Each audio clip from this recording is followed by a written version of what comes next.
سکندرآباد حیدرآباد کے جڑواں شہر کے طور پر مشہور ہے اور اس کی بنیاد 1806 میں رکھی گئی تھی۔ یہ دراصل ایک برطانوی چھاونی تھی جس کی اپنی ثقافت اور تاریخ تھی۔ حیدرآباد ایک شاہی ریاست تھی جبکہ سکندرآباد نے انگریزوں کے دور حکومت میں ترقی کی۔ دونوں شہروں کو اب ایک سمجھا جاتا ہے کیونکہ سکندرآباد ضلع حیدرآباد کا حصہ ہے۔ سکندرآباد ہندوستان کی سب سے بڑی چھاونی بھی ہے اور حیدرآباد اور سکندرآباد دونوں مل کر ملک کا چھٹا سب سے بڑا میٹروپولیٹن ٹاؤن بناتے ہیں۔ سکندرآباد کی تشکیل کیسے ہوئی؟ سکندرآباد کی بنیاد برٹش ایسٹ انڈیا کمپنی کی فوجوں کے ہاتھوں نظام آصف جاہ دوم کی شکست کے بعد ایک برطانوی چھاونی کے طور پر رکھی گئی تھی۔ اس کے بعد نظام کو 1798 میں ماتحت اتحاد کے معاہدے پر دستخط کرنے پر مجبور کیا گیا۔ اسے اتحاد کے معاہدے پر دستخط کرنے پڑے تاکہ گاؤں الولو کے میدان کے کھلے علاقوں میں خیموں میں کھڑی برطانوی فوج کی حمایت حاصل کی جا سکے۔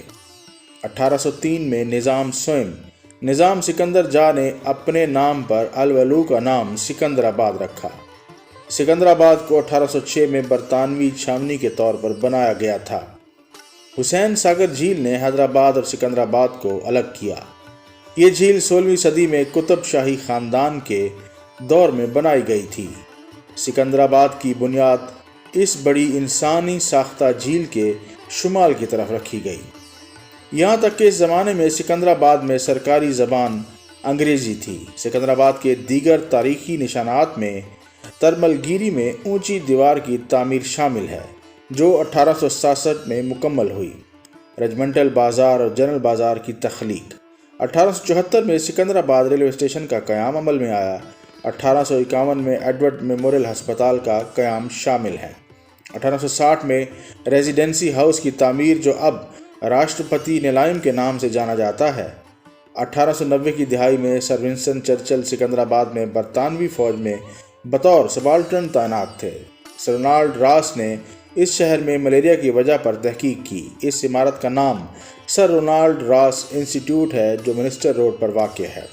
سکندرآباد کا علاقہ پہلے گوال کنڈا کے نام سے جانا جاتا تھا اور پرنٹ شدہ کپڑے، ہیرے اور سٹیل کے لیے مشہور تھا۔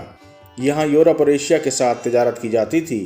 1947 میں آزادی کے بعد حیدرآباد اور سکندرآباد کو نظام سے مرکزی حکومت ہند کے حوالے کر دیا گیا۔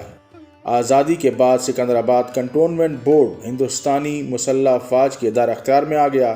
نتیجتاً بڑے فوجی یونٹس قائم ہوئے۔ اس طرح کی مزید دلچسپ تاریخی معلومات کے لیے ہمارے چینل کو سبسکرائب کریں۔ شکریہ۔